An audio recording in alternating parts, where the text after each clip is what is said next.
Let's test out the criteria API by using the criteria editor in our Eclipse tools. So we're going to go to Hibernate Perspective. Then I'm going to go to this Hibernate tab. From here, what we can do is we can do the same thing that we did before. So for example, if I want to query this user data, I can go to this Hibernate Criteria Editor, and you can see by default it generates a criteria query.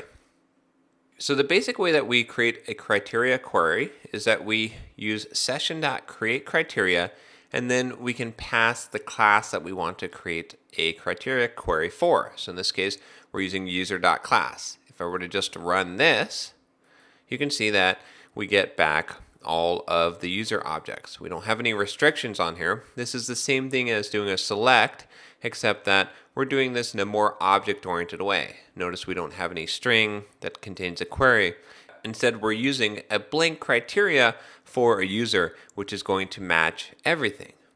And unfortunately for the criteria editor, we can't see the SQL that's going to be generated. If we go to this Hibernate Dynamic SQL Preview, you'll see that it says no HQL query editor.